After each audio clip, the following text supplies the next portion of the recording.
It's time for the One Bar and Lupica Show, bringing you anything and everything Minnesota Vikings. Welcome to professional football.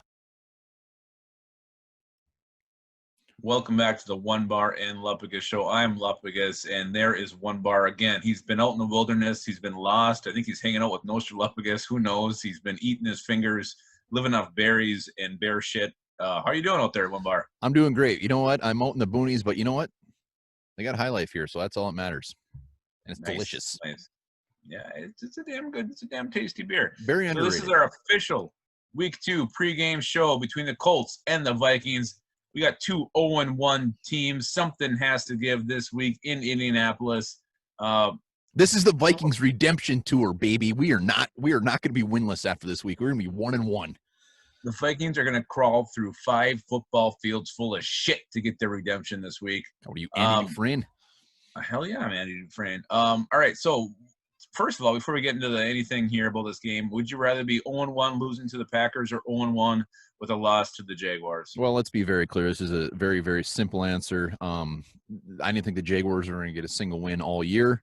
The Packers, 13-3 last year, coming off a very good year, are still going to be very good this year. So even though we looked like absolute crap, I definitely would rather lose to the Packers than the Jaguars.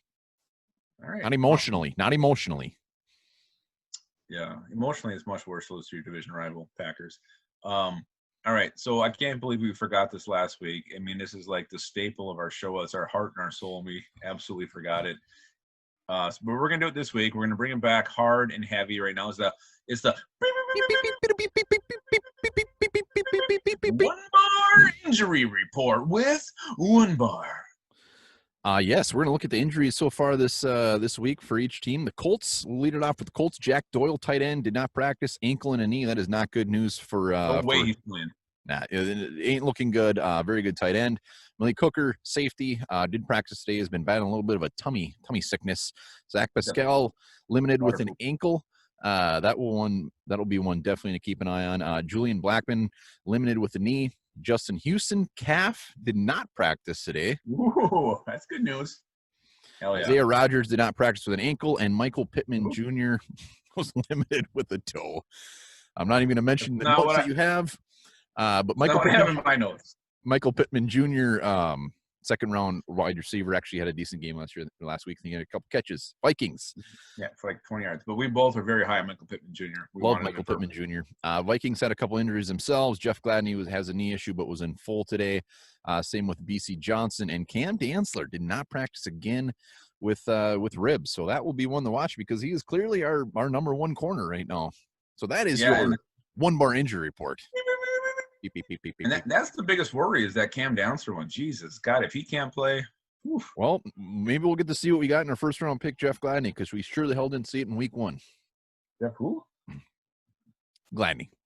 All right, well, let's get to know these Colts. They're 0-1 right now. They lost to the Jaguars, as we already mentioned. Last year, they finished 7-9, third place in the AFC South. They have a lot of new faces. They were very aggressive in free agency. Let's just go over some of the new faces on this team. They got quarterback Phillip Rivers, defensive tackle who they traded their first-round pick for, DeForest Buckner. Good trade. From San Francisco. Good trade. A couple of nice rookies, running back Jonathan Taylor, wide receiver Michael Pittman, who I know we both had a pretty big man boner for coming in the draft. They signed tight end Trey Burton, a familiar face to Vikings fans, cornerback Xavier Rhodes. They gave him money to play for them. Fullback Roosevelt Nix, cornerback TJ Carey, wide receiver Marcus Johnson, kicker Rodrigo Blankenship, who has very sweet spectacles, and quarterback Jacob Eason, who they drafted in round 4. So a lot of new faces on these Colts. They have a lot of new faces. They did quite the overhaul. So what did you say they were last year? 7-9? 7-9. 7-9. I'd throw that out the window. This is a completely different team. And one injury we didn't mention on the injury report because he is just out for the year is Marlon Mack. So Jonathan Taylor, Phillip Rivers, adding Michael Pittman into the mix. Paris Campbell coming on hot. This is a whole new team from last year. A whole new world. We should be on a magic carpet right now. We should. And I would probably be fingering you. All right. So next segment, let's go on to who is your favorite Colt of all time. We always talk about who favorite enemy player. A lot of good Colts over there. Who's your favorite guy? I'm sorry, I'm gonna get really generic on this one. It's just too easy. It's Peyton Manning. I mean, not only was he fantastic, but the guy's hilarious. I mean, love the dude. You cannot hate Peyton Manning, and that's my guy. Easy peasy. That's all I got to say. Yeah, I was going to try to get cute with this and go with Marvin Harrison or something really obscure, but it's Peyton Manning. You said it. He's hilarious. He's a hell of a quarterback. You miss seeing him in the NFL. You miss, having him as part of this. So, yeah, it's Peyton Manning hands down. No question. Yeah. All right. Here's another question for you. Let's move on to this. If you could take one Colt and put him on the Vikings right now, like you just change his shirt, boom, he's a Viking, who would it be? Well, I think we're probably gonna. Wow, this is actually a tough one. There's two guys. I had it sold, but I will go with Quentin Nelson. I'll go with Quentin Nelson. Our guards are just so gross, and to throw him in there next to Bradbury, Brian O'Neill, very young core there. I got to go Quentin Nelson, even though the other guy is I won't say him in case you have him. No, mine's Xavier Rhodes, hands down. Oh, God. I know. I was also going Quentin Nelson just because when was the last time the Vikings had just the slam dunk, amazing guard? Steve Hutchinson. Yeah, Steve Hutchinson. That's when it was. And Quentin Nelson's probably the best in the NFL. He's just mean as hell. I mean, this guy doesn't block people. He destroys people. He's mean. He's aggressive. He's physical. And I'm horrified what he can do to our defensive line on Sunday. But it's Quentin Nelson, and a close second was DeForest Buckner for me. Absolutely, absolutely. DeForest Buckner is a monster. And that first-round pick they traded for him was peanuts for him. Penis? Peanuts. Oh, peanuts. All right. Yeah. So what scares you about the Indianapolis Colts? Well, we just talked about it. DeForest Buckner definitely scares me, especially with against our offensive line. What we saw last week, DeForest Buckner will be very angry. If Justin Houston's out there, he had a good game last week. So their defensive line against our offensive line, which will be a theme for the year. Their offensive line against our defensive line will also be. They will definitely outmatch us there. So. This will be a great game for the defensive line to come out and show that week one was a full-blown turd and they come out a little hungry, and especially with Yannick and Odenigbo. But we are definitely overmatched at those two spots. Yeah, I agree. And you mentioned who did you mention? Buckner. But I think Justin Houston you got to worry about if he does play. And you got to worry about Darius Leonard. This guy can absolutely just take over a game. He's amazing against the run, but he's also a very, very good pass defender. Kirk Cousins does not know where he is at the field. This guy's dropping back. You got Rudolph Smith coming over the middle. Leonard has like 7 career interceptions. He's a very good coverage linebacker, so he kind of horrifies me. I'm also a little concerned about T.Y. Hilton, very experienced wide receiver, taking advantage of our young cornerbacks. If Dantzler's out, who's going to be Chris Boyd up there? Is he the next man up? I mean, Jeff Gladney, they're going to mix it up. It's very scary. So, and in the O-line, you said it. I mean, we struggled against the Packers' offensive line, and the Colts might have the best offensive line in football. So I can't imagine. You can't just all of a sudden have a pass rush. So there was issues with it. So I'm very concerned about that. So those are the 3 things to me keep me up at night. Yeah, and another thing is just Paris Campbell. I think Paris Campbell is going to have a very good year this year. I think he had a good week 1. I think he had 6 catches, 70-some yards. He's going to be a sneaky play. While I'll always be worried about their number 1 receiver like T.Y. Hilton, I think I'm going to be more worried about some of these number 2s that just take real advantage of our real piss-poor secondary. And when I scold with the enemy, that's what he said. He said Paris Campbell is the guy to watch. No one really is on this guy, and he could have this could be his breakout game. And after what we saw last week, why wouldn't it be? Yeah, and one thing that is going to be interesting is Jonathan Taylor is coming out. This will be his first start. He got some action last week. Big in the pass game, but this week he'll be their number 1 guy out there, and nobody really knows what to expect from him. This will be the first time he gets the first load, and he could actually do some decent damage against us. Oh, I think he's had the first load before. Yeah, you're probably right. It's funny you mentioned Jonathan Taylor because our next part is what doesn't scare us, and I actually have Jonathan Taylor. We actually, as a defense, kept Aaron Jones in check. He only had 66 yards, 1 touchdown. I know as a team, the Packers ran for damn near 150 yards, but we were able to keep Aaron Jones in check, who had been kind of a thorn in our side to that point. So not super worried about Jonathan Taylor. I think we will, control him, keep him contained.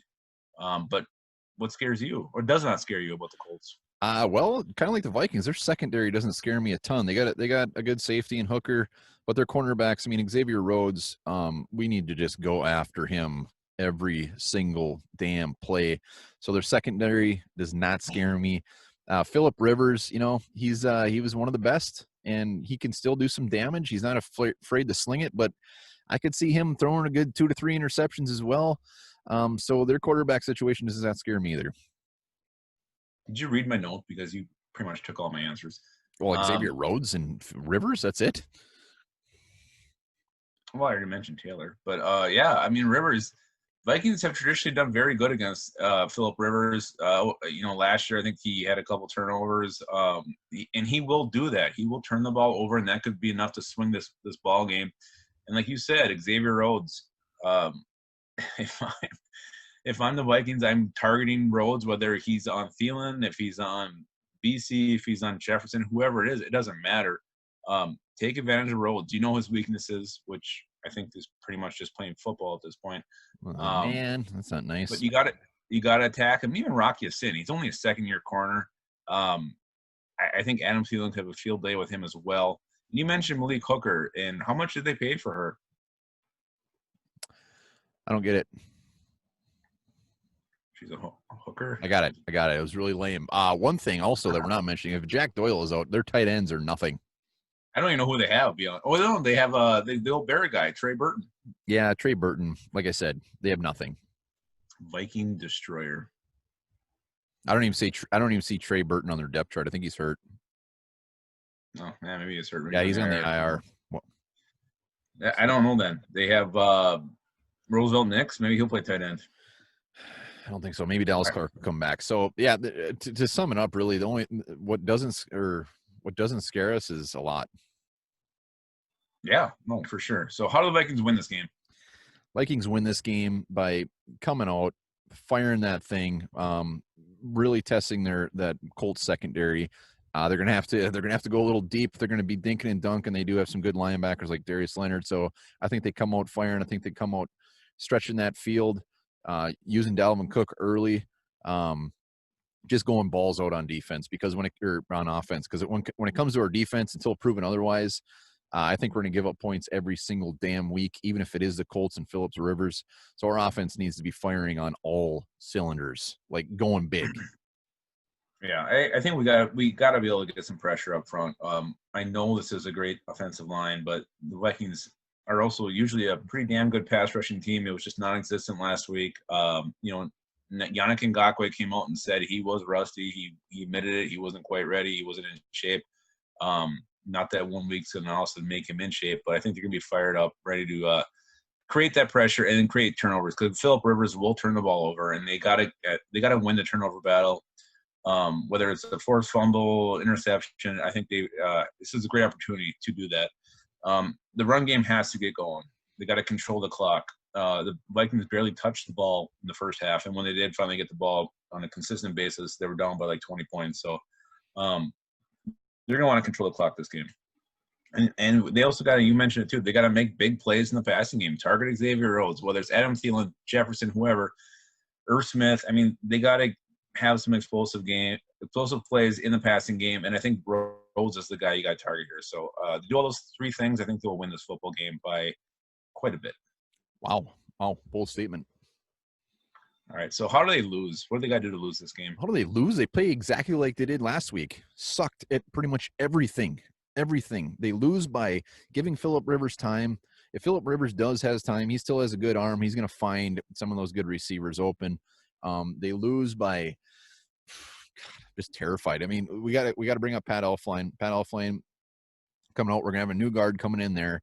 If the offensive line is out of sync, I mean, Pat Elflein, love him or hate him, he's been our guard since pretty much day one for the last couple of years. So there's going to be some mix-ups there, and they have a good defensive line coming against us. So making sure we're keeping that, and I don't think we lose. I'm sorry. I'm really trying to think of some good reasons.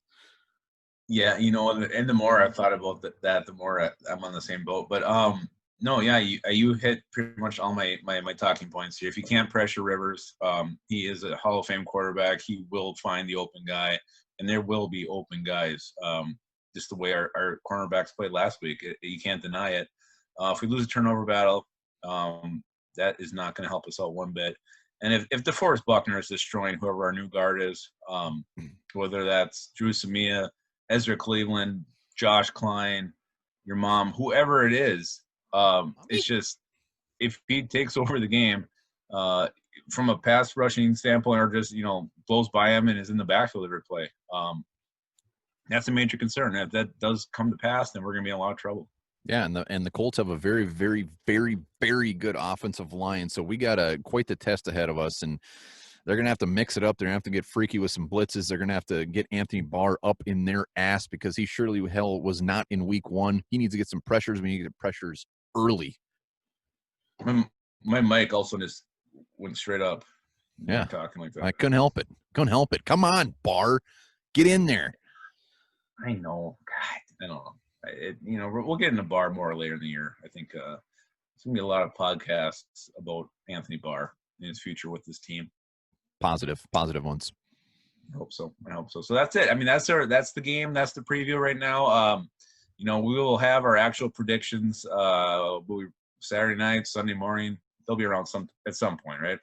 They'll be around. We're not going to do it now. We'll be stinking like beer. I will say this. I mean, even if the Vikings come out and play a very safe gameplay, I mean, I know I said I want the Vikings to win. I want them to come out firing with some balls, but maybe this is a game where they just play it safe because I don't think the Colts are going to be very good this year. I think the Colts are probably like a 5-11, 6-10 team, but the Vikings had a very, very rough start as well. So this is kind of a see who you are type of game because the Colts are going to be pissed off losing the Jags and the Vikings did not have a good showing. So let's see who shows up and let's see who puts their balls out there. Yeah, I mean, the Vikings should be pissed off over how their defense played, and the Colts are going to be embarrassed for losing to the Jaguars. So you said it. I mean, it's something's got to give this game. Someone's going to rise to the occasion, and someone's going to be 0-2. So let's just hope to God it's not the Vikings. All right. So, we're all hoping that the Vikings are going to win. We all know that the Vikings are going to win, but maybe you didn't know this. The kangaroo is the only animal whose testicles are located above his penis.